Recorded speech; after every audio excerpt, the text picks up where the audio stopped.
Bueno, un minuto más y mientras tanto voy a ir como de pronto compartiendo con ustedes como algunas aspectos importantes de la sesión que vamos a tener en el día de hoy.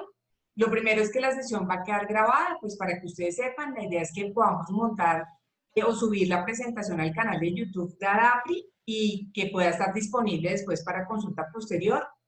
Eh, no vamos a tener los micrófonos de todos los asistentes silenciados con el fin de tener como mayor organización y las preguntas las vamos a dejar para el final de la sesión, que esperamos estar llegando a ese final de la sesión a las 5 de la tarde y poder tener como un espacio de media hora de preguntas. Por el chat les agradecemos que nos vayan contando de dónde son, si no son de Bogotá, si son de otra ciudad, si están por fuera de Colombia, pues nos interesa muchísimo saber de dónde son. Uno de los grandes objetivos de APRI es poder integrarnos y poder compartir con personas desde todos los puntos de la geografía nacional y por supuesto también desde fuera del país. Entonces, muy bienvenidos todos los comentarios de ustedes a través del chat y la información que nos puedan dar acerca de dónde vienen y igual algo de que sea de interés para ustedes también, pues muy bienvenido. Y creo que vamos a empezar siendo las 5:07 de la tarde, ya tenemos 32 participantes. Hoy me va a estar acompañando Juan David Gutiérrez, también miembro del comité directivo de ADAPRI, y Juan David pues nos va a ayudar, me va a apoyar enormemente como en todo el tema de estar muy pendiente de las preguntas en el chat para poderlas manejar al final de la sesión y de cualquier, digamos, tipo de información de carácter técnico que requiramos, pues Juan David me va a estar dando ese apoyo. Entonces, empiezo diciéndoles a todos, mi nombre es Estela Vanegas, yo hago parte del comité promotor de ADAPRI. ADAPRI es la Asociación Colombiana de Datos y Privacidad de Colombia, que fue fundada y creada en este año y para la cual es muy importante la celebración de este tipo de eventos o de paneles y mesas redondas en los que profesionales que estemos trabajando en el tema de privacidad, estudiantes, o personas que tengan el interés en profundizar en estos temas, pues tengan la posibilidad de conocer más acerca de los desarrollos normativos y de ver también aplicaciones en la práctica de los temas de protección de datos personales. Les agradezco a toda su asistencia y muy especialmente a nuestros panelistas a quienes voy a presentar a continuación, pero antes de presentarlos, pues quiero como primera medida decirles que estamos pues muy contentos de tenerlos a ustedes esta tarde y que vamos a tener como unas reglas de juego para facilitar el panel. La idea es que cada uno de los panelistas va a recibir unas preguntas, vamos a hacer una ronda de 3 preguntas. Cada panelista tiene un término de 4 minutos para poder responder cada pregunta. Se puede extender entre 1 y 2 minutos cuando hay preguntas que son de tipo compuesto. Y, por supuesto, cualquiera de ustedes siéntanse en total libertad de poder replicar, complementar o comentar cualquier respuesta que dé cualquiera de los demás panelistas. Al final, como les dije, vamos a hacer las preguntas y les agradecemos a todos, por favor, que nos las formulen a través del chat. Quiero entonces empezar diciéndoles quién es nuestra primera panelista, Natalia Tovar. Natalia es abogada de la Universidad del Rosario de Colombia, con maestría en Derecho Privado de la Universidad de París II y especialista en temas de Derecho de la Información y de Protección de Datos. Actualmente es vicepresidente jurídico Spanish Latam de Experian Data Crédito, compañía que tiene una presencia regional en los países muy importante en los países de Colombia, Venezuela, Ecuador y Perú. Pilar Cabrera es nuestra segunda panelista, es abogada de la Universidad Javeriana con especialización en Derecho Constitucional de la Universidad Nacional de Colombia y es especialista en Derecho de los Negocios de la Universidad Externada. Actualmente es directora de Regulación y Asuntos Públicos del Grupo Bancolombia. Ha tenido una experiencia muy relevante tanto en el sector público como en el sector privado. En el sector público se desempeñó como directora general de Regulación Financiera del Ministerio de Hacienda y Crédito Público y en la Superintendencia Financiera, entonces denominada Superintendencia Bancaria y la Superintendencia de Valores. Ha sido investigadora de Desarrollo y fue secretaria del Tribunal Disciplinario del Autorregulador del Mercado de Valores, AMB. Pedro Novoa es abogado de la Universidad Javeriana, especialista en Derecho Comercial de la Universidad de los Andes y de Administración de Empresas de la Universidad del Rosario. Tiene una larga experiencia en el sector financiero, fue profesor de contratos de garantía en la especialización de Derecho Comercial de la Universidad Javeriana y constituyó su firma de abogados en el año 2012, siendo una de sus áreas de práctica la de protección de datos personales. Entonces, sin lugar a dudas, este es un grupo de personas expertas dedicadas por vocación a trabajar, estudiar, asesorar y aplicar las normas de protección de datos personales. Así que estamos de verdad muy complacidos de tenerlos aquí. Mil gracias a los tres por acompañarnos. Quiero entonces iniciar diciendo por qué escogimos en ADAPRI el tema de la ley 1266 y de la modificación que se vino gestando desde el año pasado, desde julio del año pasado, y que terminó con el proyecto ya conciliado en julio de este año. La ley 1266 es el pilar del derecho de habeas data, de la regulación en habeas data en Colombia. El derecho fundamental, ustedes conocen, está consagrado en nuestra Constitución desde el año 91, tuvo un desarrollo jurisprudencial muy valioso del año 91 al año 2008, pero es en el año 2008 cuando se expide esta ley, bajo la cual, digamos, en principio tenía un alcance general, pero terminó siendo una ley sectorial muy específicamente relacionada con el manejo de la información financiera y crediticia. Es muy importante porque a raíz de esta ley y de los antecedentes jurisprudenciales, pues pilares tan importantes como el de la autorización, que es la expresión del principio de libertad en protección de datos, pues se ve de una manera muy clara en esta norma. ¿Qué cambios, y hoy es a los que nos vamos a referir en este panel, se vieron, digamos, en el transcurso de este proceso de modificación que se le hizo a la norma, teniendo además en cuenta que esta norma pues, debe ir a la Corte Constitucional, debe ser sometida a control de la Corte Constitucional por tratarse de una ley estatutaria y que una vez salga pues de la Corte, esperamos que esto deba suceder en unos 3 meses aproximadamente, pues ya la tendremos como una ley que entra en vigencia. Temas importantes entonces para hoy y los vamos a tratar con cada uno de nuestros panelistas. El primero que me parece súper relevante es primero reconocer que Colombia tiene hoy 2 leyes, lo cual en materia de protección una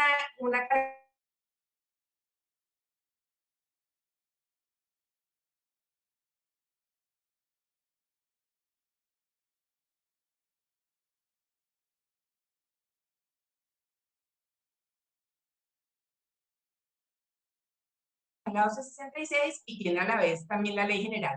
Pero ambas leyes pues tienen muchísimos puntos en común y cada actor, en particular las instituciones que otorgan financiación, crédito y los operadores de las centrales de información financiera y crediticia, pues se ven abocados a tener que manejar ambas normas y a dar, digamos, como esa interpretación coherente a ambos marcos generales para poder cumplir integralmente con los deberes que ambas leyes imponen.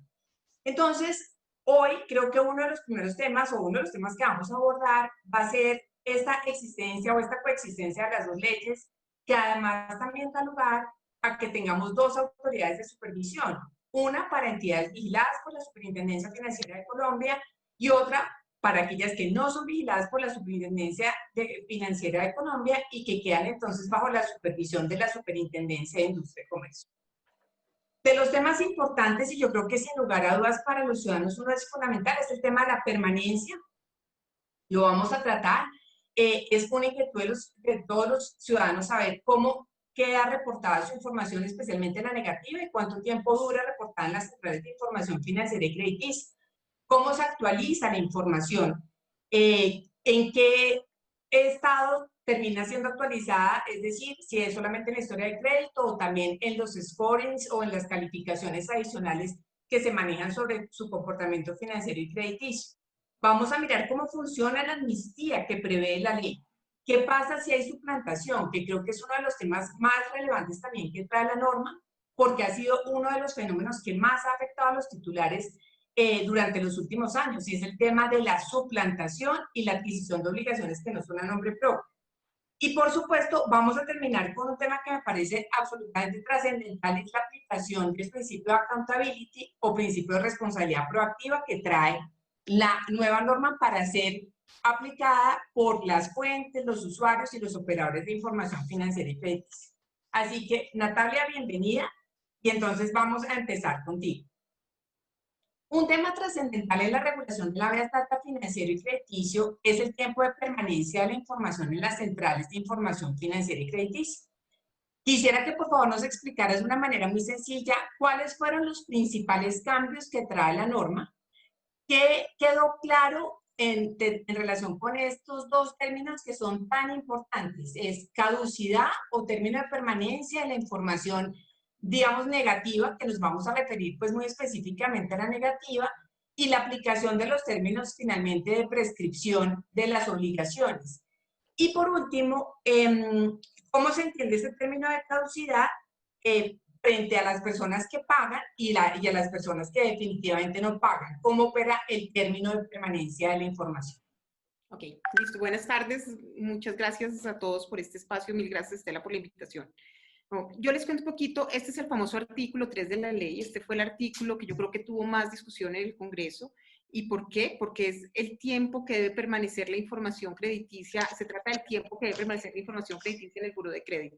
Un poquito la gente tiende a pensar que si uno ve la información del buró de crédito como un castigo, tiende a pensar que entre menos tiempo dure la información en el buró de crédito, puede ser mejor. Sin embargo, lo más importante es que los otorgantes de crédito tengan la mayor cantidad de información al momento de hacer un análisis de crédito, la información pertinente al momento de hacer un análisis de crédito. Aquí hubo una gran discusión. La verdad, participaron grandes actores, participó el Banco de la República, participó el Ministerio de Hacienda, participaron todos los gremios, participaron las entidades que otorgan crédito en el país, Microfinanzas, todo el mundo estuvo presente para mostrar por qué era tan importante tener un tiempo de permanencia importante en el buró de crédito, ¿En qué terminó la discusión? La discusión terminó en que no se cambió nada de los términos de permanencia que tenía la 1266, salvo uno de los temas que tú mencionas, Estela, que es el de cuando las obligaciones no se han pagado.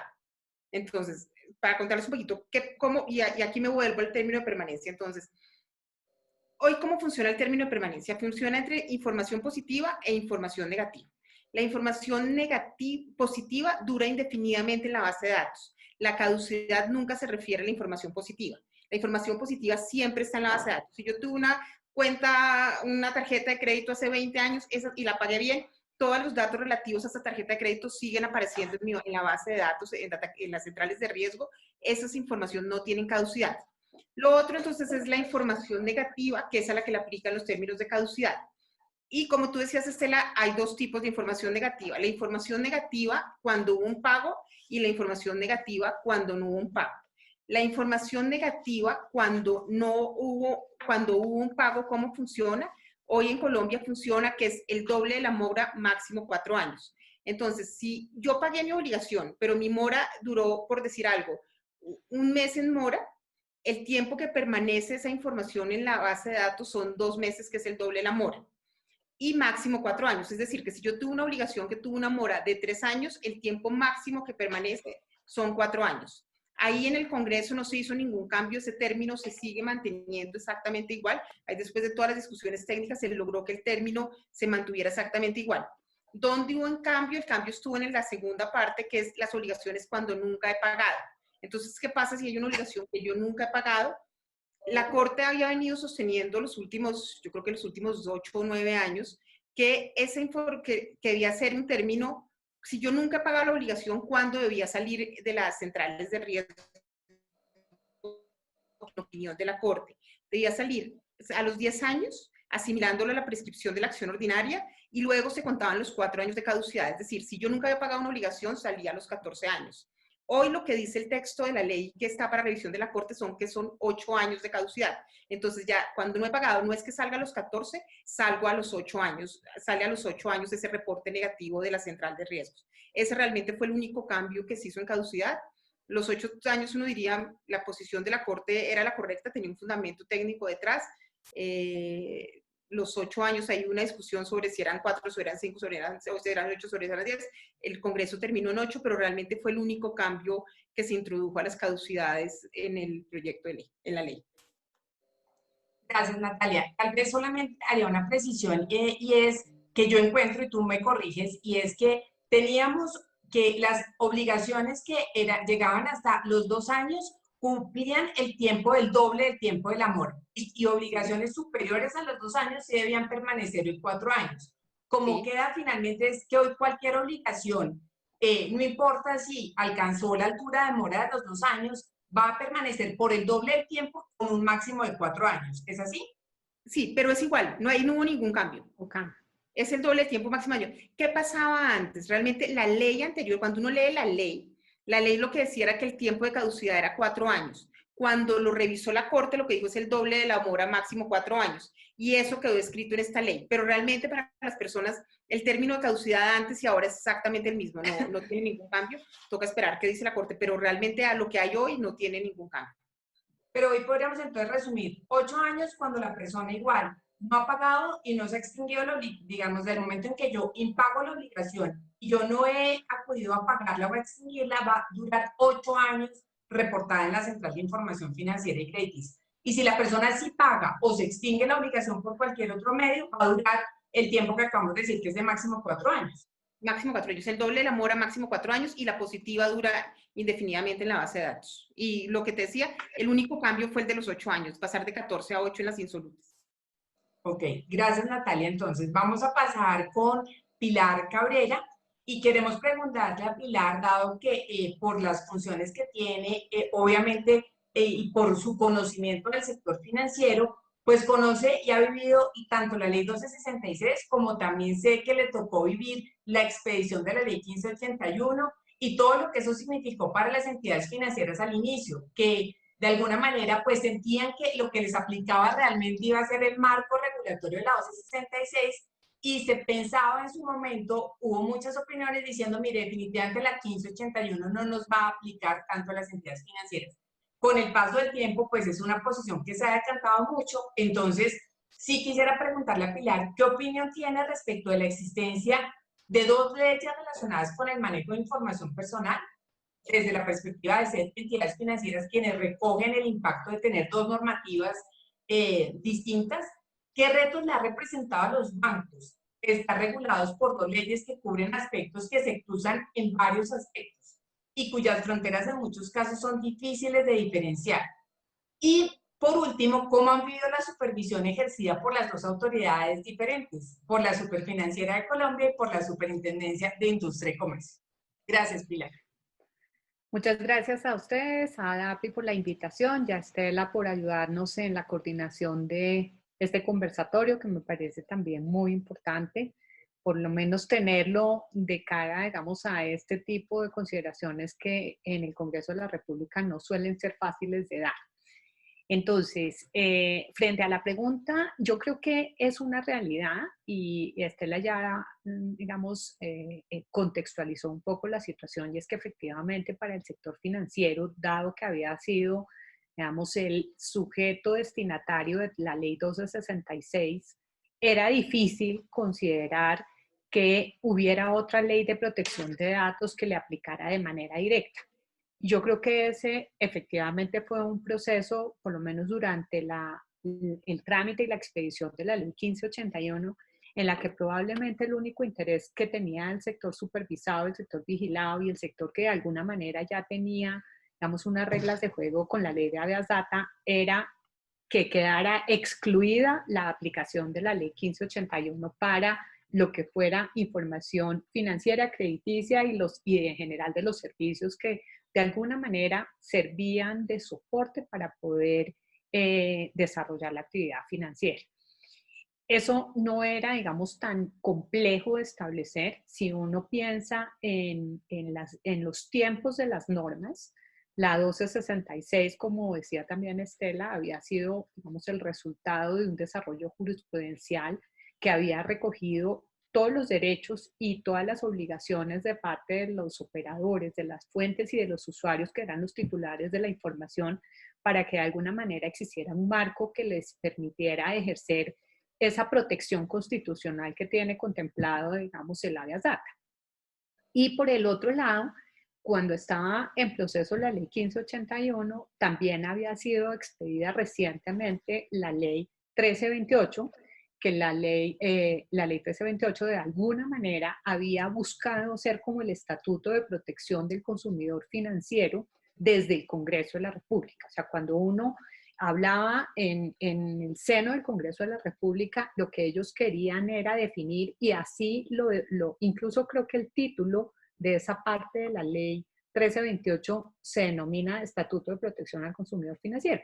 Y allí lo que hicieron fue incorporar una cantidad de disposiciones adicionales a las que traía la ley 1266, que ya no tenían que ver propiamente con el derecho de la información, sino con todos los derechos y con toda la protección que requiere, digamos, el ser uno un sujeto de o ser una contraparte de un producto o un servicio financiero. Entonces, cuando se tramitaba la ley 1581, muy al amparo de los desarrollos que se estaban dando internacionalmente y sobre todo de algunas recomendaciones de la OCDE ya sobre el tema de la necesidad de tener una autoridad única en materia de protección de datos, pues la verdad es que los bancos nos veíamos un poco lejos de ser los destinatarios de ese tipo de disposiciones.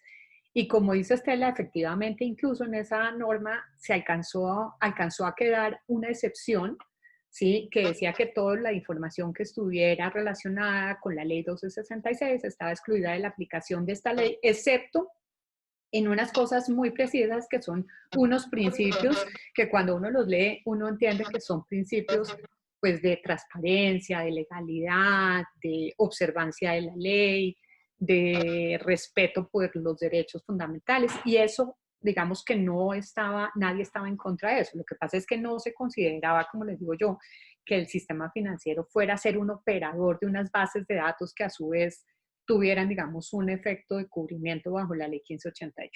Sin embargo, la realidad, como pasa en casi todas las cosas, desbordó lo que estaba, digamos, previsto en ese momento. Y lo cierto es que, al igual como ha pasado con otras cosas, con el tema de los datos, pues también ha habido una evolución. Y creo que no es ningún secreto para todos decir que hoy en día la data que existe en el mundo es lo que se considera que es el nuevo petróleo, o es el gran activo, el gran valor que puede tener, digamos, una organización, o que pueden tener un sector, o que puede tener una empresa, pues está sobre la data. Ese es el caso, pues, de las grandes empresas como Amazon, como Google, como Facebook. Es decir, ese digamos, es el resultado de esta realidad. Hace en el año 2013, o cuando se expidió la ley 2012, pues era difícil de pensar que pudiéramos llegar a eso. Pero la verdad es que esto ha evolucionado y llegamos a la realidad en la que efectivamente los bancos no solamente somos fuente de información, es decir, no solamente suministramos la información que captamos, sino que además somos operadores de una cantidad de información, alguna muy propia, digamos, de la actividad de como cualquier empresa, pero otra propia también del sector financiero. Y con esa información hoy en día, pues se trabaja y se hacen unos aportes y se generan unos valores agregados muy importantes a nuestros clientes, a ciertos sectores, a determinados, digamos, agentes que van en las mitades de las cadenas de la, digamos, de la prestación de los servicios o de los pagos digitales, por ejemplo, donde efectivamente esa información es muy valiosa, y esa información que se recoge a veces de terceros y otras veces que la tiene el mismo banco, pero que le sirve para generar un valor a las empresas o a los clientes. Entonces, ¿cuál es la realidad? La realidad es que hoy tenemos las dos normas. Creemos que, y el respeto por las dos normas está allí clarísimo, lo que creemos es que debe haber una coordinación a nivel de la institucionalidad desde el Estado. Y eso nos pasa no solamente, yo creo, que con esta disposición, sino con muchas otras disposiciones que seguramente vamos a tener mucho para hablar de aquí en adelante, como el tema de identidad digital, el tema de posibles manejos de información con APIs, el famoso Open Banking, etcétera, que al final lo que nos van a llevar es a tener que tener una interacción muy importante entre actores regulados, no regulados, entre entidades de supervisión, entre reguladores de un lado y del otro. Entonces, en la experiencia, yo creo que como todo ha sido un aprendizaje, el sector financiero ha tenido que verse, digamos, sometido a la supervisión y a la inspección de la Superintendencia de Industria y Comercio por el manejo de datos cuando esos datos desbordan el ámbito estrictamente financiero y se vuelven, digamos, un uso del dato personal de la persona, el dato personal de un titular que fue recogido a través, digamos, de una actividad financiera, pero que con el tiempo terminó, digamos, comercializándose o teniendo que entregarse o usándose para fines diferentes. Entonces, yo creo que para responder es un aprendizaje, todos estamos en esto, es muy importante que lo hagamos de la manera adecuada, ordenada y recogiendo los mayores estándares internacionales. No es difícil enfrentarse a dos supervisores. Pedimos al Estado que exista una coordinación y que en lo posible, por ejemplo, regulen o emitan instrucciones que puedan ser conjuntas para que los criterios de aplicación estén muy claros tanto para los supervisados como para ellos mismos. Bueno, Pilar, muchas gracias. La pregunta, yo sé, era larguita, tenía sus tres componentes. Gracias por la explicación. Creo que para cerrar ese tema y pasar ya con Pedro, yo diría que hoy claramente uno lo que ve es que, fresco al resalto de lo que tú dijiste, derecho del consumidor y derecho a habeas data, totalmente de la mano. Hoy no podemos casi que estar hablando de un derecho separado, digamos, de consumidor cuando estamos manejando información de los consumidores permanentemente. Allí estamos abocados a ver eso en una perspectiva integral. Y el tema de la evolución e ir incorporando en esos manejos que tenemos que hacer o que hacen las entidades financieras de la información de los titulares, incorporar todas las buenas prácticas, como tú bien lo señalas, y al final vamos a hablar sobre la aplicación de este principio de accountability, que hoy se hace mucho más evidente con la inclusión en la modificación que ha tenido la ley 1266. Muchas gracias, Pedro. De nuevo, Pedro, bienvenido. Gracias además porque eres el tercero y entonces te toca esperar. Muchas gracias. Acá la pregunta que yo te quisiera hacer y dado perfectamente, digamos, teniendo en cuenta que has tenido una aproximación muy cercana con el sector de las fintech, es frente a los deberes de reporte que son tan importantes y que han sido tan exigentes para las fuentes. De hecho, cuando uno mira la estadística de la superintendencia y de ambas superintendencias, mucho, digamos, de las quejas de los titulares provienen de falta de calidad en la información, cuando el reporte no es un reporte veraz o es un reporte que está desactualizado. Frente a esos deberes de reporte que son tan importantes, ¿cómo ves que ha sido la evolución de las fintech en el país? ¿Están cumpliendo? ¿Cómo se apropiaron de esos deberes para poderlo hacer de una manera realmente efectiva que proteja al titular? ¿Tienen un nivel de cumplimiento similar de los bancos? Obviamente esta pregunta es bastante, digamos que la respuesta puede sonar bastante sencilla, pues los bancos han desplegado y han tenido una evolución y pues una historia de muchos años en este tema, pero pues me parece importante ver cómo lo están viendo ustedes. Y existen, que si has visto alguna diferencia importante en materia de supervisión entre la Superfinanciera de Colombia y la Super de Industria y Comercio en relación con reportes. Pues Gracias. primero que todo, Estela, muchas gracias por tu invitación, muchas gracias por la invitación de APRI y es un gusto saludarlos a todos y es un gusto compartir, como lo dije cuando me llegó la invitación, compartir con este trío de mujeres que creo que son las que más saben de este tema en Colombia. Entonces, muchas gracias por esa invitación y de verdad un orgullo poder estar acá acompañándolas. Sobre las preguntas y lo que me estás diciendo acerca de las fintech, y la evolución que han tenido los bancos. Resulta que la fintech, bueno, primero, un buen punto que es una observación, no toda la fintech o no toda persona que hace créditos en Colombia o que tiene obligaciones crediticias o que desembolsa obligaciones crediticias, tiene la obligación del reporte. Eso es como un club, para los que no saben, las centrales de riesgo funcionan como un club privado.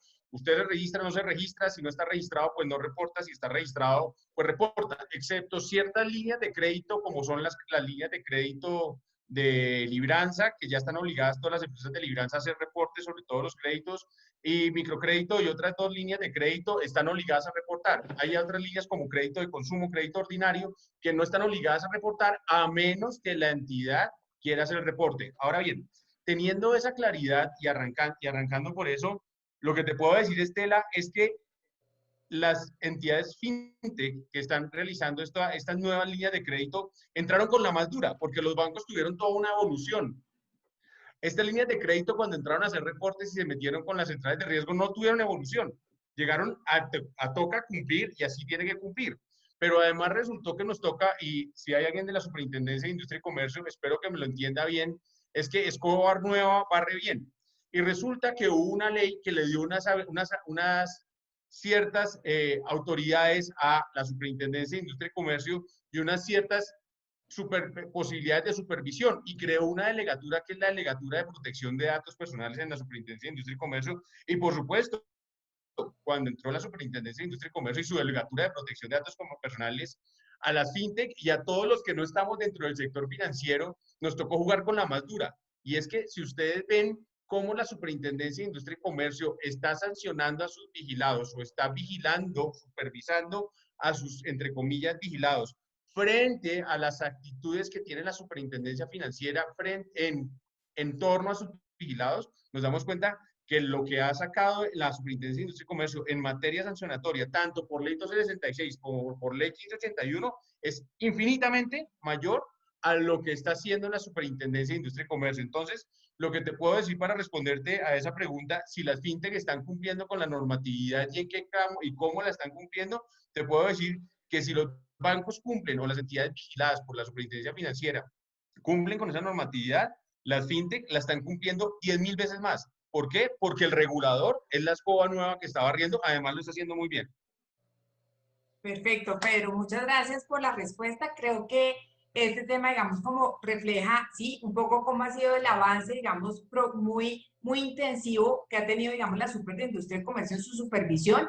Y creo que claramente cuando uno ve las estadísticas de la Super de Industria y Comercio, refleja, digamos, que seguimos teniendo un componente altísimo de quejas, investigaciones y sanciones en materia de ley 1266, aún a pesar de que la ley 1581 viene con toda esta fuerza durante estos últimos años. La mayor parte de las quejas siguen siendo, digamos, por la ley 1266 y todo lo que está referido todavía a esa calidad de la información, a esa oportunidad, digamos, en realizar el reporte y a esa garantía, digamos, de los derechos de los titulares que, digamos, de alguna manera, pues son tan importantes. Luego hablaremos del tema de suplantación, que por supuesto es otro de los temas que ha sido de mucha importancia en la agenda del supervisor, especialmente de la Super de Industria y Comercio.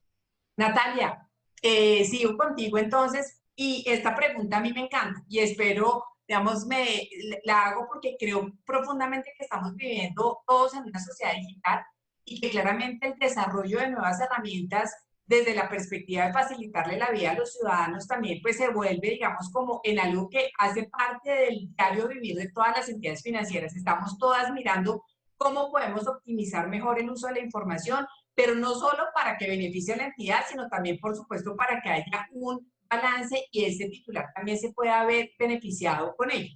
Entonces, quisiera preguntarte, ¿cómo ves el papel, digamos, de las centrales de información, especialmente en relación con las herramientas que han implementado o que piensan implementar para permitirle al titular conocer de manera más eficiente su información? Eso teniendo en cuenta que el proyecto de ley, digamos, o ya la ley conciliada que va para revisión, tiene dos puntos que me parecieron fundamentales. Uno, que el titular va a poder consultar siempre su información en cualquier momento y en cualquier oportunidad y que esto va a ser gratuito, debe ser gratuito. Y la segunda es que precisamente para ayudar en el tema de impedir la suplantación o de bajarle, digamos, ese ritmo de crecimiento a la suplantación, se dice que se emitirán unas alertas para obligaciones nuevas en la historia crediticia de los titulares y que para ello los operadores dispondrán de un aplicativo digital gratuito en el que los titulares van a incluir su correo electrónico y allí van a ser informados acerca de las solicitudes que se estén haciendo, digamos, a nombre de ellos. ¿Cómo lo han visto ustedes desde su rol como operadores?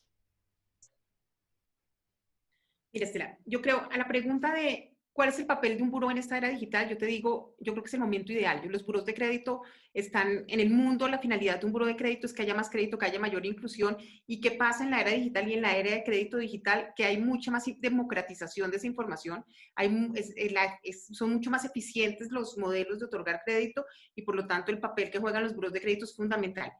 Sin embargo, ahí viene otra herramienta que es la que tú dices, que en la era digital también el ciudadano recobra una importancia particular. Yo creo que el ciudadano, y cada día el ciudadano es más consciente de su información y quiere tener mucho más control sobre su información y debe tener mucho más control con su información. Cuando tú ves los desarrollos en el mundo, terminan siendo más los ciudadanos quienes aportan información al buró que son los clientes y los ciudadanos, pero los ciudadanos terminan aportando y siendo un jugador importante que interactúa con el buró.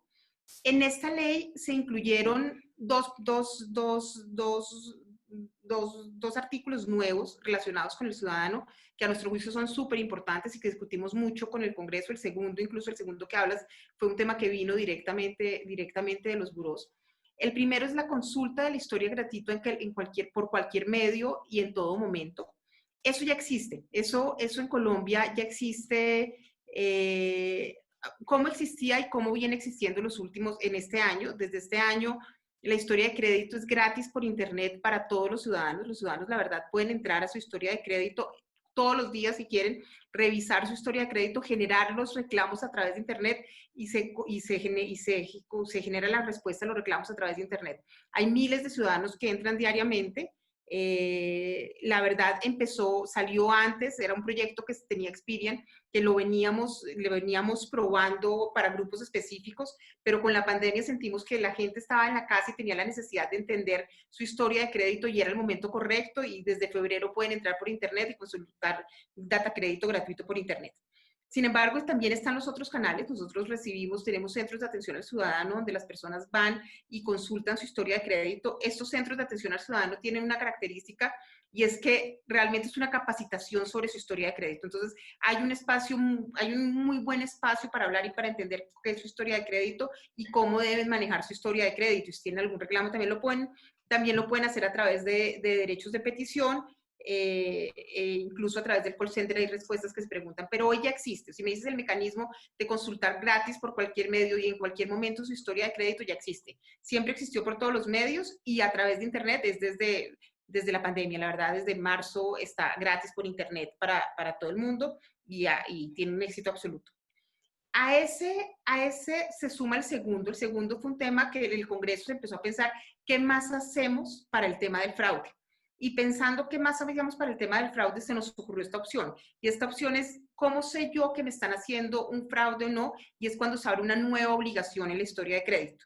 Entonces lo que pensamos es en este mecanismo donde los ciudadanos registran su historia, su correo electrónico en Data Crédito si quieren, y cuando se abre una nueva obligación, se les informe la apertura de esa obligación para que en ese momento puedan decir si tiene alguna queja sobre esta obligación o no. Entonces nos parece que es un mecanismo que funciona muy bien, ya está desarrollado, ya incluso independiente de lo que pase, es un mecanismo que va a estar a disposición de los ciudadanos y ya lo debemos estar lanzando muy pronto, pero creo que va a ser muy bueno. Creo que realmente es una herramienta importante para los ciudadanos y para que en esta era digital cada día interactúen más con su historia de crédito y tengan conciencia de todos los beneficios que les puede traer su historia de crédito y la administración correcta de la misma. Aquí yo creo que hay un punto que es importante y es el 93% de la información en Data Crédito es positiva y por eso es tan importante que la gente lo conozca para que se dé cuenta de lo buena que es su historia de crédito. No, las historias de crédito normalmente son muy buenas, la información positiva nunca caduca, entonces cuando tú ves la información positiva realmente tienes una gran historia y es tu mejor carta de presentación para pedir un crédito. Entonces es importante que la gente se acerque y administre y tenga conciencia de su historia de crédito. Muchas gracias, Natalia. Yo creo que recojo, digamos, como dos cosas que me parecen fundamentales. Es que ustedes ya habían empezado en este tema, pues además con ocasión de la pandemia, para poner, digamos, este servicio gratuito por internet disponible y con muy buena, digamos que capacidad de atención a todos los usuarios desde febrero, y entiendo entonces que llega para quedarse y que va a ser igual una herramienta con la que van a contar los titulares, digamos, de aquí en adelante para la consulta de su historia de crédito. Y la segunda que creo que me parece fundamental es que el tema de poder gestionar, que los titulares de los datos puedan gestionar realmente cómo va su historia de crédito, pues se hace fundamental. Y si uno se remonta como a los orígenes de la ley 1266 y se acuerda lo que le decía la Corte Constitucional de eso es lo que buscamos, que finalmente el titular pueda mejorar lo que tiene mal, pueda tener algún tipo de injerencia sobre su información y de esa manera, digamos, pueda, como en el caso que tú estás diciendo, pues tener cuando corresponde un mejor perfil para poder ser más un beneficiario más seguro de un crédito, o reconocer toda la información positiva que tiene, pero que la conozca y que la pueda, digamos, administrar él también con ese acceso. Muy, muy interesante eso.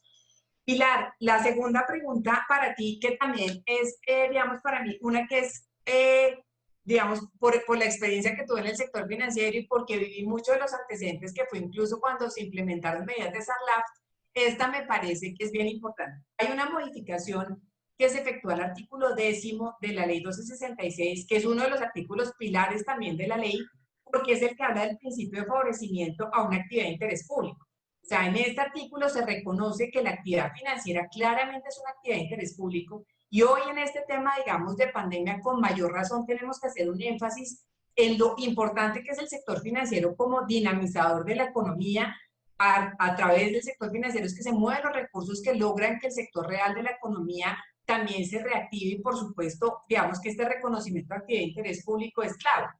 Entonces, acá la modificación que yo advierto es que dice, mire, cuando el banco vaya a tener que negar o, digamos, no poder conceder una solicitud de crédito, independientemente que ya lo traíamos antes y era que no se podía basar exclusivamente en el reporte de historia de crédito, hoy la norma se adiciona diciéndole le tendrá que informar por escrito acerca de las razones que tuvo, digamos, para no otorgar el crédito. ¿Cómo se pone eso en balance con la autonomía que debe tener también la entidad financiera y con sus propias políticas de otorgamiento de crédito? ¿Cómo lo han visto ustedes? Sé que es difícil y bueno, lo que nos puedas ilustrar en eso pues va a ser de mucha utilidad.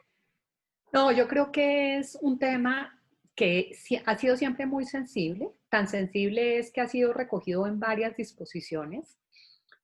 La misma ley 1328 lo trae como una obligación de las entidades el no, digamos, hacer nugatorio el derecho de acceso al sistema financiero de las personas simplemente por estar, digamos, o por tener un dato negativo o tener un reporte negativo en las centrales de información. Lo propio hizo las circulares de la Superintendencia Financiera, la tienen contemplado como una práctica abusiva. Y esta ley lo que hace de alguna manera es reiterar un tema que yo creo que al final ha sido una mala práctica comercial del sistema financiero. Y es que cuando la gente no tiene una forma distinta de decirle que, o de expresar que dentro del modelo de análisis de riesgo de una entidad financiera, digamos, la persona no cumple con los parámetros para ser sujeta de crédito, la fácil es terminar diciendo es que usted está reportada. Yo siento que ahí lo que tenemos es una gran necesidad, primero, de hacer un aprendizaje, de tener un aprendizaje a profundidad dentro del sistema financiero, de lo que tú dices, esta es una actividad de interés público. Y como actividad de interés público tenemos muchos pronunciamientos, tanto de los supervisores como de las instancias, digamos, judiciales, en la que, y yo creo que ese es un tema en el que hay un reconocimiento del Estado desde siempre, y es que hay que proteger los recursos que están depositados en el sector financiero. Cuando uno dice que hay que proteger esos recursos, automáticamente a lo que lo llevan a uno es a pensar en que los mecanismos de colocación de los recursos tienen que ser muy robustos y que las entidades deben tener unos sistemas de administración de riesgos que les permitan medir una cantidad de factores. No solamente es el factor de tener un reporte negativo o tener un reporte positivo. Son muchas las disposiciones, ¿sí?, que tratan de recoger cuáles son esas múltiples aristas que se tienen que revisar en un sistema de estos. Entonces, claro, está el tema de la capacidad de pago y la probabilidad de incumplimiento de un crédito en un momento determinado, porque no siempre todo el mundo es un mal cliente o no todo el mundo es un sujeto de cliente, de ser sujeto de crédito hoy. Puede que por la actividad que desarrolla, puede que por el contexto que esté, digamos, en un momento determinado, cambien esas condiciones y esas condiciones hagan que el banco cambie sus políticas de administración de riesgos. Por ejemplo, las actividades de explotación minera o las que dejan huella de carbono. Qué pena poner el nombre de Bancolombia de manera directa, pero Bancolombia tiene un propósito, digamos, que está también tendiendo a ser una entidad verde y que sea reconocida por la sostenibilidad en ese sentido. Y de un tiempo para acá, Bancolombia no tiene dentro de su score de crédito las entidades que dejen huella de carbono. O sea, otorgar créditos sobre proyectos que dejen huella de carbono. Entonces, ese tipo de cosas que son las que enmarcan los sistemas de administración de riesgos, muchas son externas incluso al mismo deudor, como la que les estoy diciendo, el tema de la actividad o el tema de posibles descalces de monedas o el tema de información de un sector en un momento determinado, que hacen que el conjunto, digamos, de todo eso sea lo que determine si un crédito es aceptado o es rechazado. La posición yo creo que está muy clara, yo no creo que sea novedosa, yo creo que lo que sí falta sin duda es una interiorización y una forma de hacer una transmisión adecuada a los consumidores o a los clientes de por qué no se está, digamos, otorgando un crédito, que como le digo, no necesariamente está amarrado a que sea un buen o mal pago en un momento determinado. Muchas gracias, Pilar. Sí, creo que ahí está el tema, es cómo transmito la información y cómo aplico ese principio igual de transparencia que es coherente con mis políticas y que integran, digamos, esa valoración en conjunto del perfil de un potencial deudor. Pedro, vamos contigo y esta pregunta también es súper, creo que es muy importante y de una relevancia fundamental, y es que, como lo mencionaba antes, el tema de la suplantación en el país pues ha venido creciendo de manera significativa y por lo menos es fue una de las constantes de queja frente a la superintendencia. Recuerdo mucho en la Super de Industria y Comercio que había muchísima preocupación permanente porque personas que, por ejemplo, con compañías de telefonía celular, que era muy usual, resultaban reportadas con varias líneas, digamos, a su nombre, y ellos decían, mire, finalmente jamás fui yo la persona que obtuvo, que solicitó esas líneas. Mi pregunta entonces es, frente a los cambios que incorpora este proyecto de ley que ya pues está conciliado y que va para revisión de la Corte, es, ¿qué opinas? Porque quedó claro que la entidad, yo como titular tengo que hacer y poner en conocimiento de la entidad que he sido sujeto de suplantación, y la entidad tendrá que, en un tiempo que tú no lo vas a explicar ahorita, revisar la situación, y quedó establecido en la modificación final que no tiene que obligatoriamente denunciar el hecho ante la fiscalía. Mi pregunta va a, ¿cómo ves el tema, digamos, ya en la práctica de no generar herramientas para que se pueda entrar a conocer con mayor detalle si hay una denuncia, quién es o qué mafias o qué estructuras se están armando detrás que pueden llevar a que este tema de suplantación, que es un cáncer, realmente tampoco logre ser verdaderamente identificado? ¿Cómo lo ves?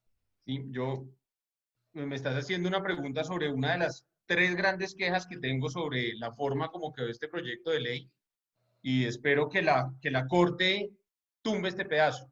De verdad, ahorita viene toda esta estudio de constitucionalidad y sinceramente, aunque salió mejor de lo esperado, esta norma como fue, y que Natalia desde Expedian, y me imagino que Pilar también desde Bancolombia, fueron testigos de lo que iba a salir y lo que finalmente salió. Entonces, digamos que esta ley iba a ser una cosa y salió otra cosa que tuvo unas grandes mejoras con lo que posiblemente iba a salir. Pero este punto de la suplantación fue uno de los puntos que yo creo que no quedó claro.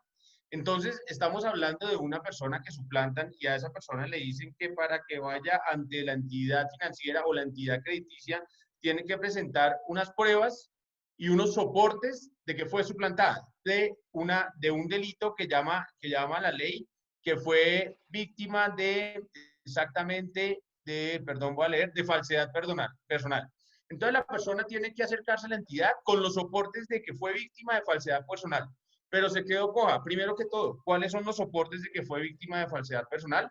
No lo sabemos. Entonces cada entidad va a poner sus soportes. Pero entonces podemos hacérselo a la persona tan complicado o tan simple como queramos. Si nosotros queremos complicarle la vida, y eso va a ser una apertura para entidades que quieran complicarle la vida a las personas, van a decirle que los soportes para falsedad personal es que tiene que ir a darle la vuelta al mundo y tiene que traerme los pasaportes del mundo, como la ley dejó eso abierto. Pero entonces digamos que vamos a lo lógico. ¿Cuáles son los soportes de falsedad personal? Que puso una denuncia de falsedad personal. Hay una estadística, pues no es una estadística, pero sí son unos estudios que hemos hecho desde la fintech, que muchas veces cuando uno cree que lo han suplantado para pedir un crédito a una fintech y que hemos depositado la plata en la cuenta de ahorros que tiene abierta la persona, muchas veces ha sido el hijo, muchas veces ha sido el marido, muchas veces ha sido la esposa, muchas veces ha sido el primo. Y cuando empezamos a hacer las investigaciones, la gente dice, wow, yo le di todos mis datos a mi primo, a mi marido, etc. Entonces, lo primero es eso. Entonces, ¿cuál es el soporte?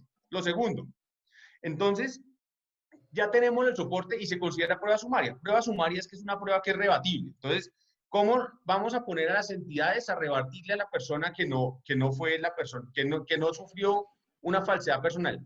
¿Cómo las entidades rebaten que no sufrió una falsedad personal? Eso también está por verse. Y lo tercero, que iba a estar en la ley, como tú lo decías, y que ya no va a estar en la ley, gracias a Dios, porque ahora quedó voluntario, era que las entidades tenían que salir corriendo también a presentar una denuncia por estafa.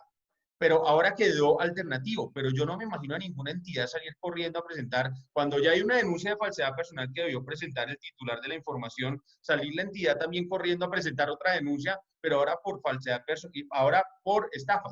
Entonces quedarían primero 2 denuncias presentadas sobre un mismo hecho, claro, hay 2 víctimas diferentes, pero es un mismo hecho. Lo segundo es que además esta persona, yo no sé, todos los que están acá en la audiencia se han tratado de presentar una denuncia alguna vez en su vida. Nosotros, primero cuando estuve en entidades financieras y después también ahorita cuando estamos asesorando la fintech, hemos hecho el intento y resulta que después salimos culpables nosotros. Nos toca ir a unas fiscalías que nos citan cada 3 meses a una fiscalía a ampliar la denuncia. Después, entonces, si no vamos a ampliar la denuncia, casi que nos envían a hacernos llamados, que casi nos convertimos en culpables por no haber demostrado que teníamos la prueba contra el culpable sobre el que presentamos la denuncia. Entonces, yo creo que acá más que actualizar el sistema de denuncias, porque no veo que eso sea a corto plazo, lo que sí estamos viendo el problema es que para cualquier persona que sufre una falsedad personal, una suplantación, queda vetado tanto en el sector financiero, sin decirlo vetado, pero queda ya en la lista del sector financiero de esta persona está suplantada y queda en la lista de la fintech como esta persona fue suplantada. Entonces, cuando llega a pedir otro crédito, cuando llega a abrir una cuenta, cuando llega, este fue el que fue suplantado, pero ya no sabemos si es el de verdad o es el de mentiras. Entonces, lo que tendríamos más bien es que implementar, y sin que suene de ninguna manera lista negra, sino a una lista blanca, una lista de personas suplantadas que pudieran llegar a irse actualizando de tal manera que la misma persona, por cuenta de una suplantación, que es lo que le ha pasado a la gente, no viera bloqueada toda su vida financiera. Entonces, bien, volviendo a la pregunta, creo que lo de la actualización en el sector judicial va a ser algo muy a largo plazo. Se ha tratado durante años, no lo veo tan factible, pero sí creo que se pueden empezar a hacer unas ciertas cosas y acá me voy a meter en otro tema que es algo que hemos venido peleando desde la fintech, que es el open banking.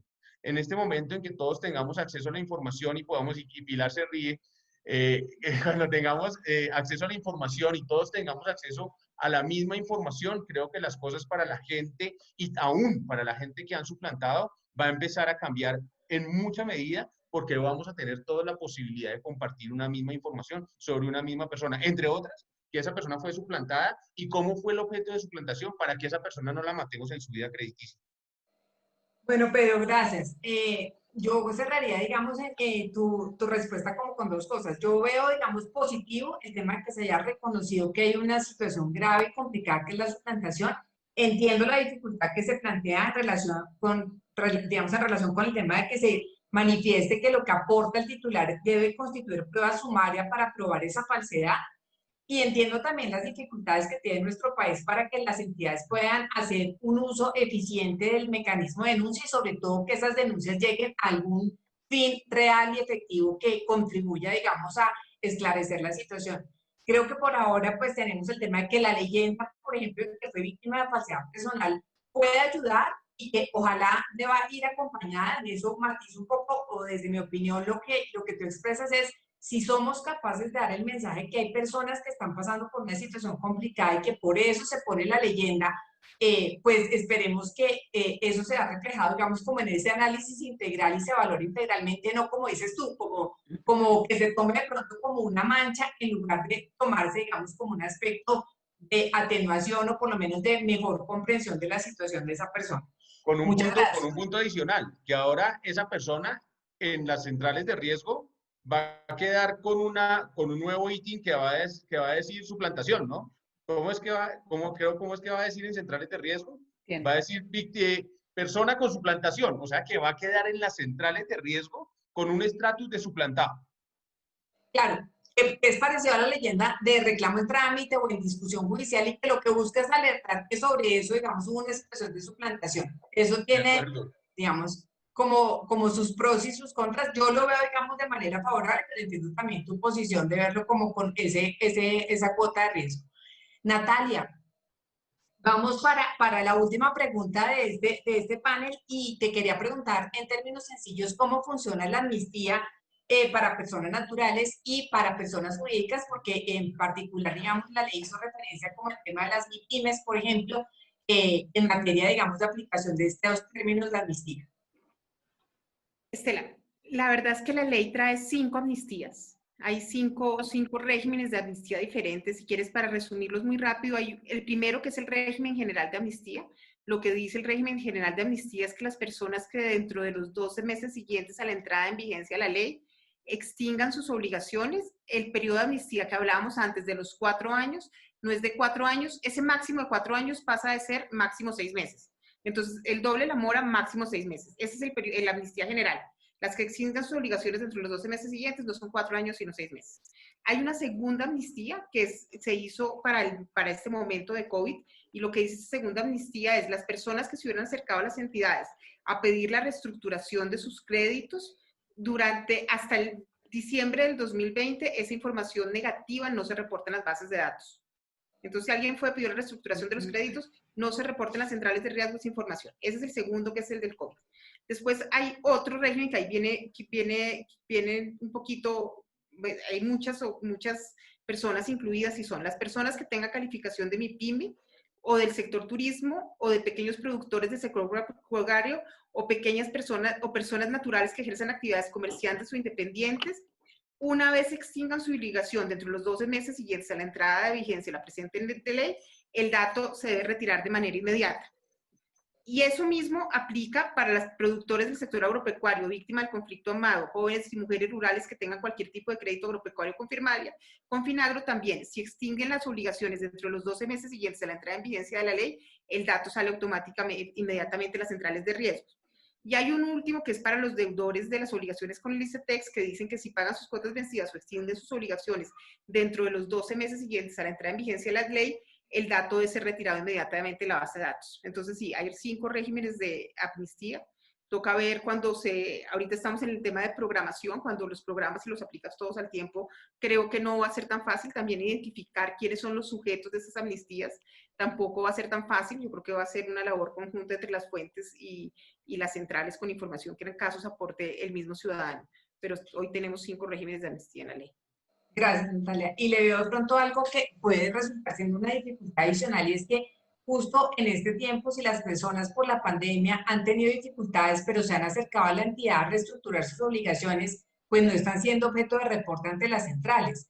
Entonces, digamos, un poco cuando ya entre en vigencia, y si aún las personas, digamos, han tenido, digamos, han acudido y han hecho este tema, digamos, como de solicitar la reestructuración, pues lo vamos a tener que ver, digamos, con el tema de cómo vamos a aplicar también esos términos de amnistía. Vamos a ver también cuándo sale digamos, este texto ya revisado por la Corte Constitucional, y seguramente tendremos que hacer como esas sumas y esas aplicaciones de los términos de manera que se garantice, pues, el fondo, digamos, de este beneficio para los titulares. Sí. Pilar. Tal vez con una cosa adicional para Natalia, que no sé cómo lo están pensando, y es que esta ley entra en vigencia en el momento en el que la sanciona el presidente. Entonces, tú ves, Natalia, esas implementaciones que son básicamente de tecnología, tanto entre fuentes como entre los operadores, que puedan llegar a lograrse a partir de ese mismo momento, o cómo se lo están imaginando.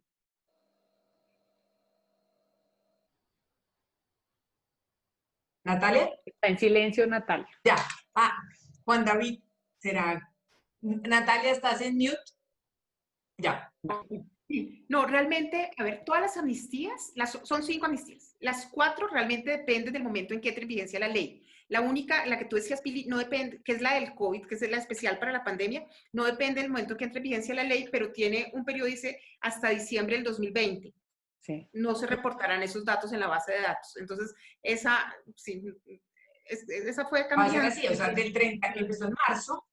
Hasta el 30 de diciembre del 2020. O sea, es un tema de la fuente realmente. No Sí. reporte desde la fuente. No reporte desde la fuente. No reporta la fuente, no reporta la fuente hasta ese momento.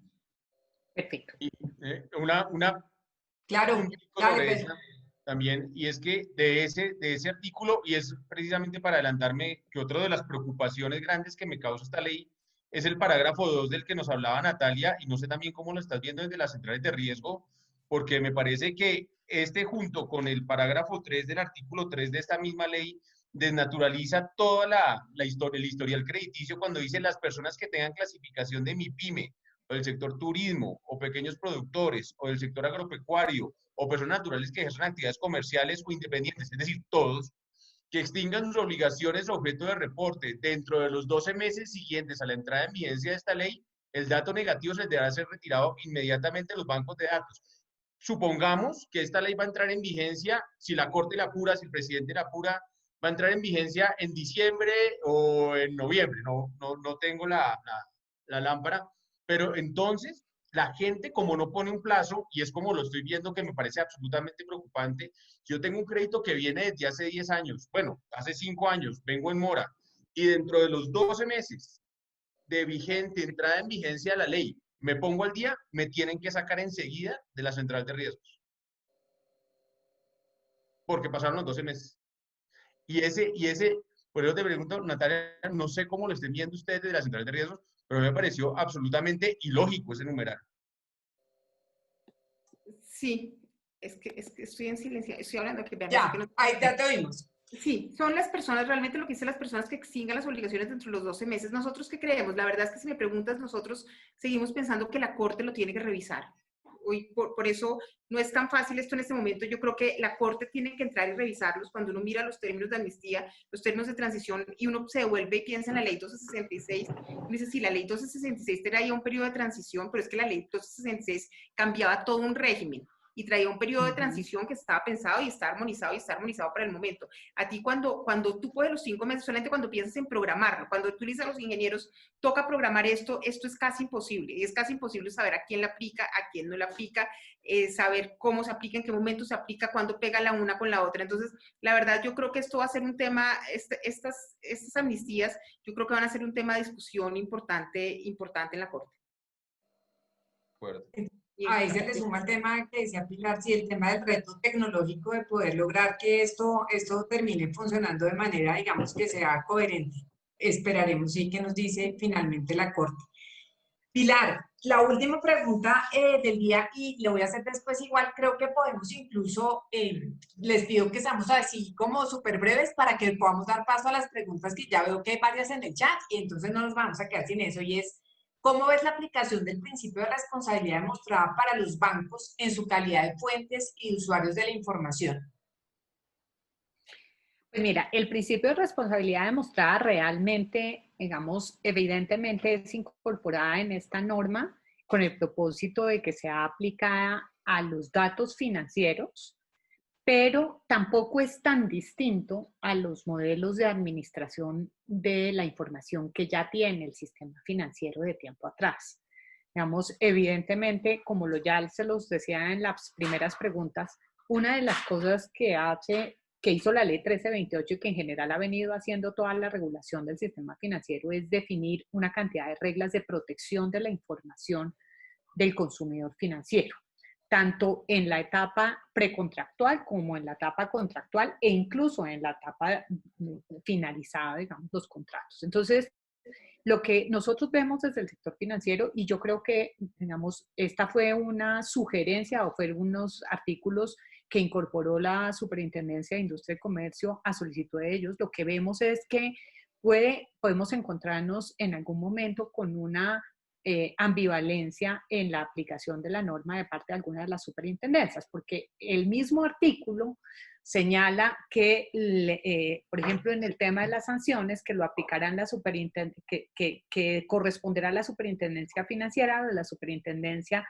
de Industria y Comercio, atendiendo lo que le corresponda a cada una, digamos, un poco abriendo la posibilidad de que existan, que haya una convergencia de supervisión sobre ese tema en particular.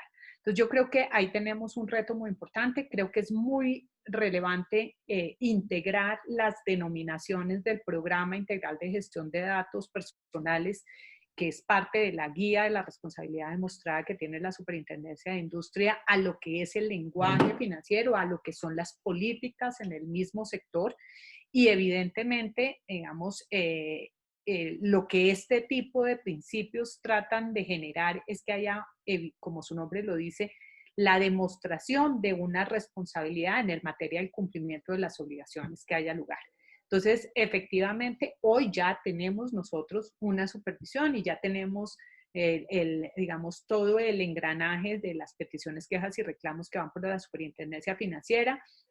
Y ellos, en mucho de esa tarea, lo que hacen es indagar y revisar cómo se recolectó la información, qué tipo de tratamiento se le dio, qué tipo de personas tuvieron acceso a esa información, cómo se ha usado esa información, para qué fines se ha usado, etcétera, etcétera. Pero por el otro lado tenemos también, vamos a tener la Superintendencia, digamos, de Industria y Comercio, viendo el tema como el dato personal. Lo que uno, digamos, le parece un poco ambivalente es, ellos ya tienen el tema del dato personal, ahora están incorporando esto al dato financiero de la Habeas Data y en algún momento puede haber una confluencia de las dos entidades sobre el mismo tema.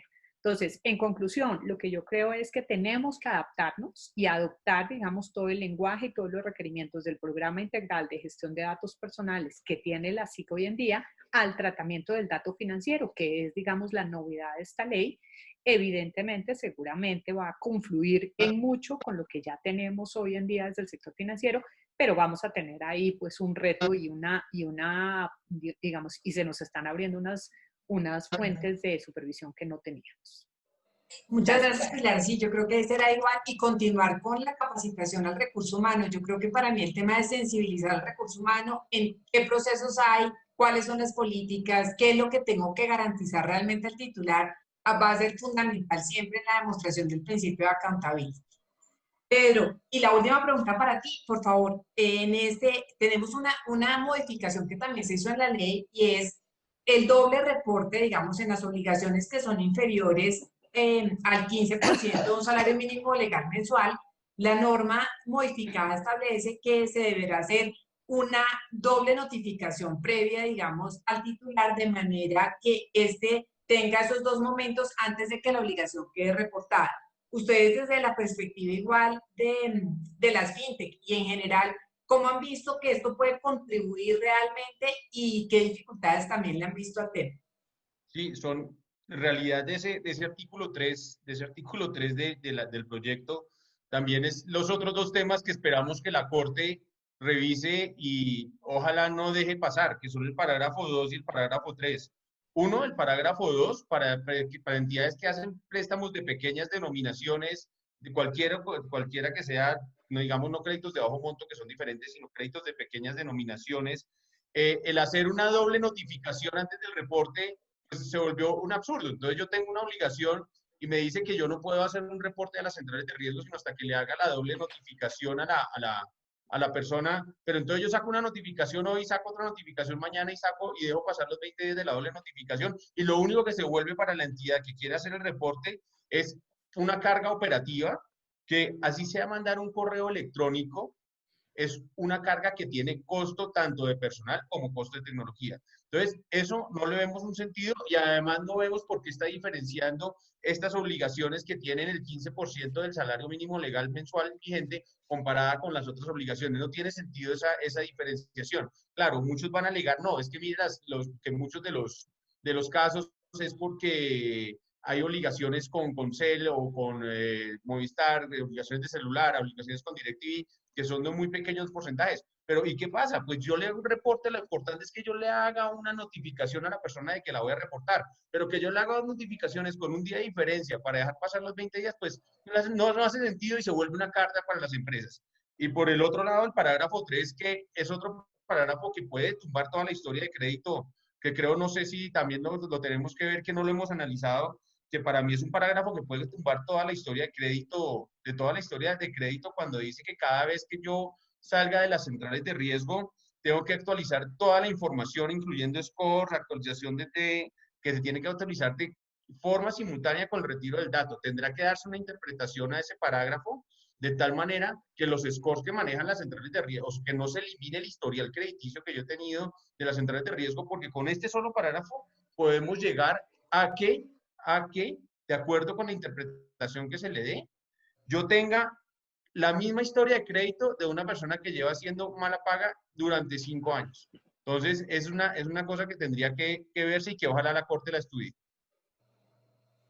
Pedro, perfecto. Gracias por los dos temas. Yo creo que en materia, digamos, de lo del doble reporte, seguramente tendrá mucho sentido en la medida en que uno no utilice seguramente el mismo canal de contacto con el titular y busque, digamos, extender eso a otro canal, digamos, alterno que le permita de repente sí llegar a donde ese titular. Puede ser una manera, digamos, de verse como garantía, digamos, y sobre todo porque creo que esas deudas, digamos, de pequeño monto que terminaban afectando demasiado a las personas, lo que hizo que se tratara de buscar un mecanismo que de alguna manera las salvaguardara un poquito más en relación con ser advertida sobre ese reporte previo.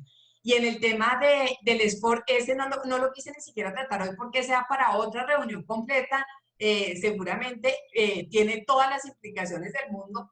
Y por supuesto creo que al final lo que creo que se buscará es que haya un balance entre una información que está en la historia de crédito y una información en el sport que siempre y cuando el titular conozca y sepa y la pueda gestionar y pueda hacer mejoras sobre su propio manejo, pues obviamente va a ser entendida como algo que pueda estar como en esa balanza que busque el interés del sistema financiero, que necesite información confiable y de una persona que tiene que entender cómo gestionar bien el pago de sus obligaciones para no perder oportunidades en el sector financiero y crediticio. Pues a los tres, de verdad, mil gracias. Y vamos a mirar entonces las preguntas que tenemos. Me voy a devolver como sobre las primeras que plantearon y como les dije, el que la quiera contestar si no va dirigida para ninguno en particular, por favor, adelante. Camila nos dice, la ley 1266, es decir, la ley 1266 es aplicable a los datos tratados por las entidades financieras con finalidad de otorgamiento de crédito, riesgo financiero, y la 1581 aplicable a los datos de esas entidades financieras bajo todas las actividades diferentes como mercadeo, alianzas, convenios, etcétera. ¿Quién quisiera contestarla? Yo. Sí. Es una destinataria natural. Una destinataria natural. Sí, Camila, yo creo que por lo menos mientras coexistan las dos leyes, lo que sí es cierto es que el régimen especial para el tratamiento de la información cuando se usa para las relaciones de carácter financiero, comercial y las que están establecidas en la 1266, ese régimen es especial y tiene, digamos, preferencia de aplicación. Lo que sucede es que, como lo hemos dicho, el uso de la información, aunque a veces se hace a través de una relación, aunque a veces se levanta o se origina por una relación, digamos, financiera, puede terminar, digamos, tocando el ámbito del dato personal. Pongo un ejemplo. El celular, el número del celular que uno lo da cuando hace una apertura de un producto financiero. El número del celular a uno lo pueden llamar y a uno lo pueden usar para mandarle el recordatorio de la fecha de pago, para decirle que está en mora, para llamar a decirle que tiene unos alivios, etc. Pero cuando el número del celular se empieza a usar para ofrecerte un producto para el cual tú no has dado la autorización correspondiente de que te lo ofrezcan, ese ya es un ámbito, es un uso distinto del dato personal que fue recolectado por esa vía. En ese momento, efectivamente, de acuerdo con los criterios y de acuerdo con los fallos y las investigaciones que ha iniciado la Superintendencia de Industria y Comercio hasta el momento, caerían en el ámbito de la 1581. Pero si es para el tema estrictamente o un conflicto, una controversia en la relación contractual financiera, la supervisión estaría bajo el supervisor financiero o la investigación.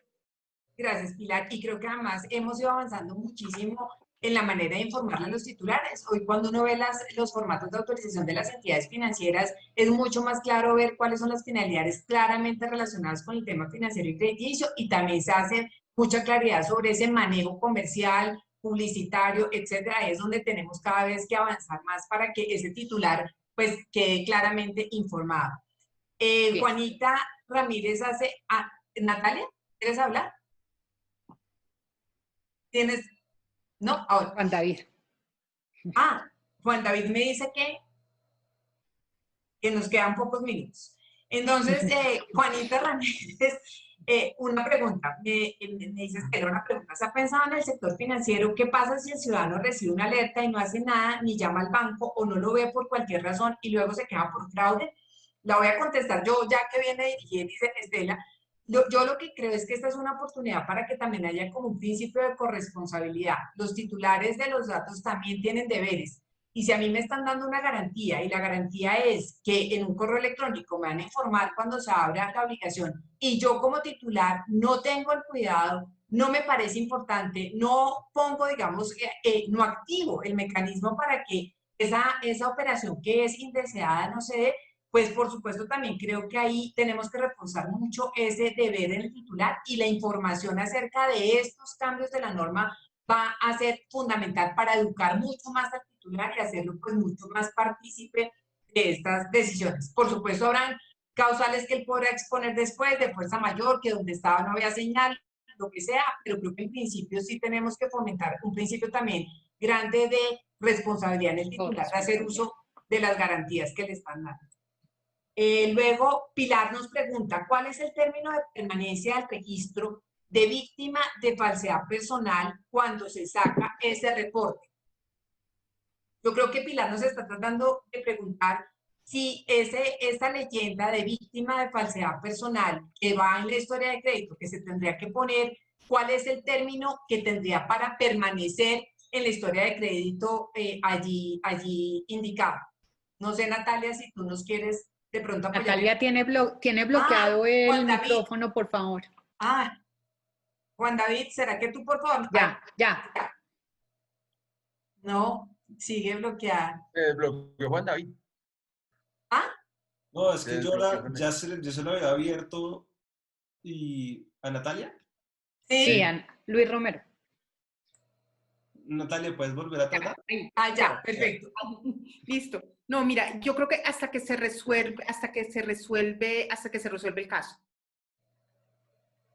Ok, una vez que se resuelve el caso, ya cesa la necesidad, se agotó, digamos, el sentido que tenía tener la leyenda y en ese momento desaparecería. Ok.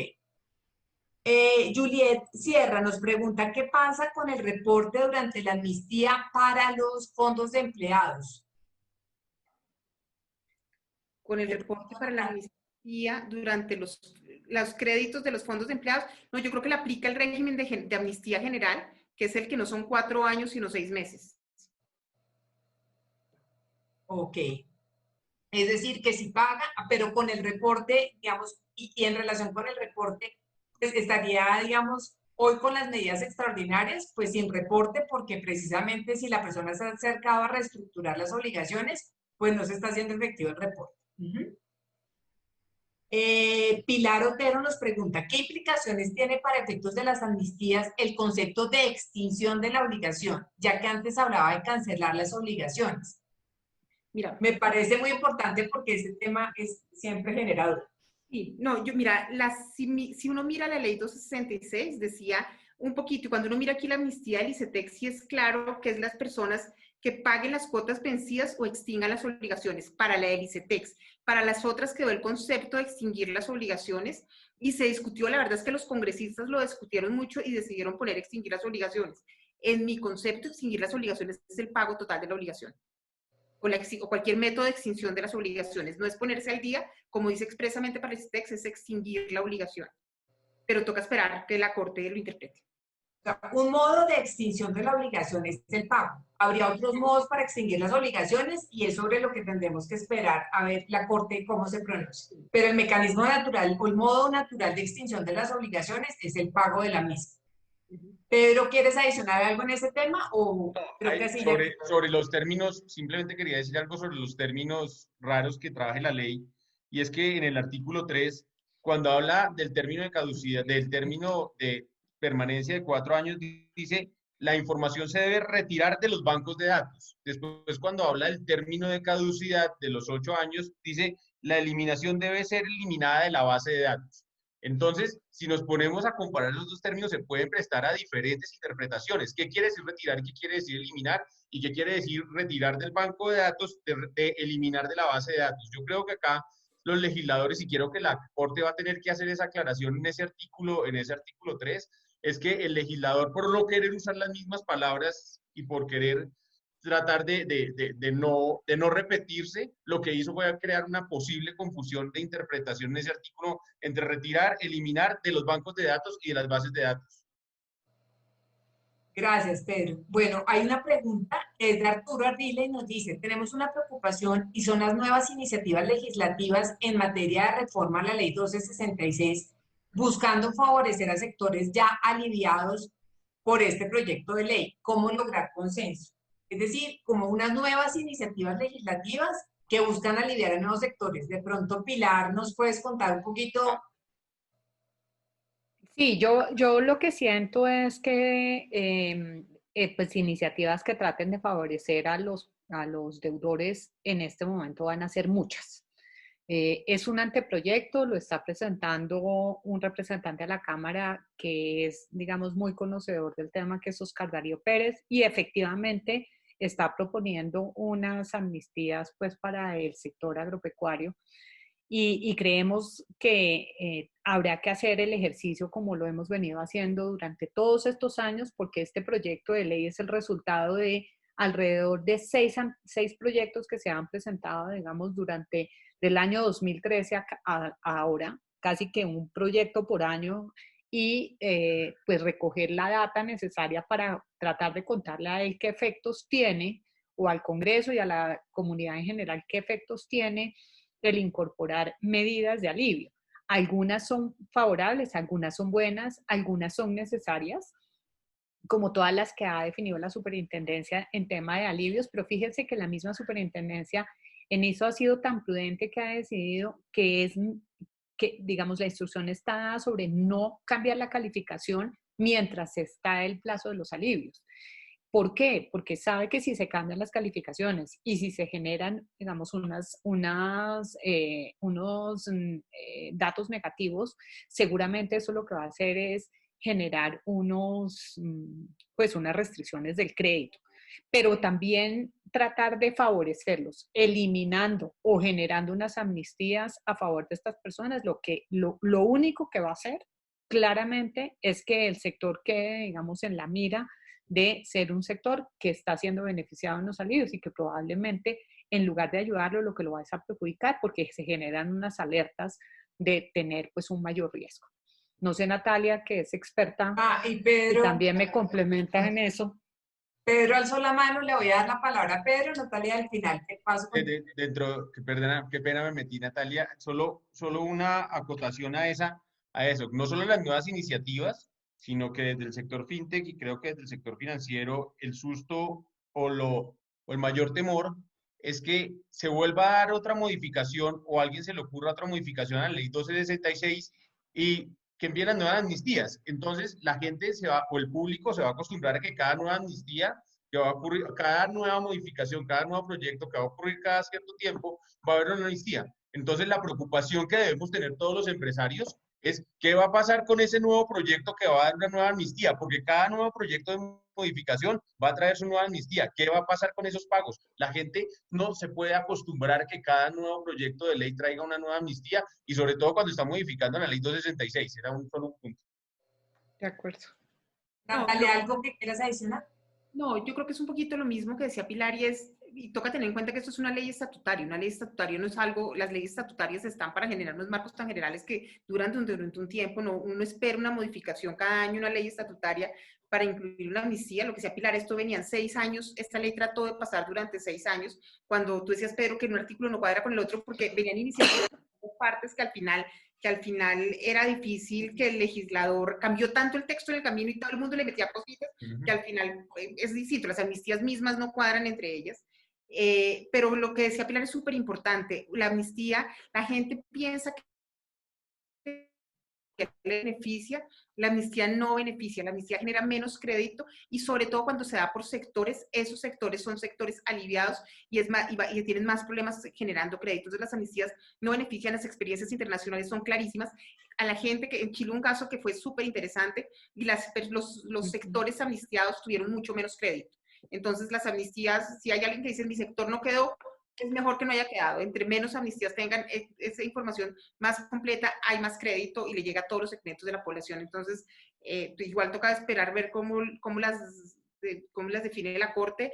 Yo, la verdad, creo que una iniciativa legislativa nueva para modificar otra vez la ley 66, cuando ni siquiera está salido de la Corte, creo que no tiene mucho sentido. Creo que sí es muy popular, pero no tiene mucho sentido hacerlo en ese momento. Lo seguiremos y daremos los argumentos que necesitemos dar, pero sí, toca esperar, pero no creo que tengan mucho futuro en ese momento, pero toca hacer el seguimiento y hablar con los congresistas para que entiendan los efectos de generar amnistías.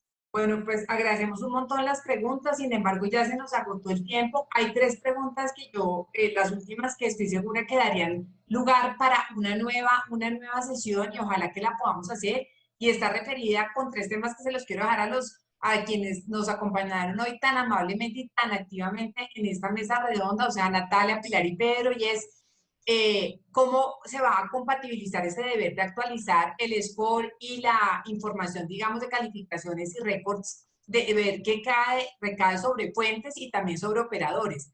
Yo creo que sobre eso hay un gran tema, es la pregunta que nos está haciendo Luis Alberto Rodríguez y da para que la podamos seguramente resolver en una siguiente sesión.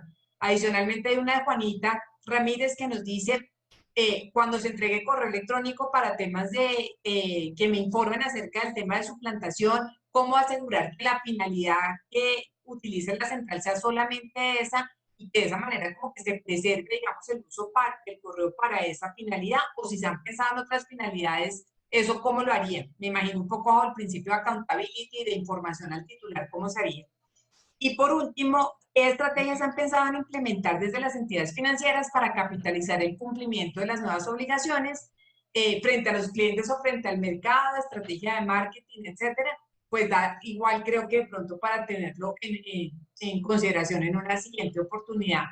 Por hoy, decirles de verdad a Pilar, a Pedro y a Natalia que muchísimas gracias. Debo decir que además nos dieron un sí desde el primer momento para estar con nosotros en esta sesión de APRI y de verdad que estamos súper felices. Fue una sesión súper activa y muy libre de opinión. Me parece que eso hace que esto tenga un valor muy importante.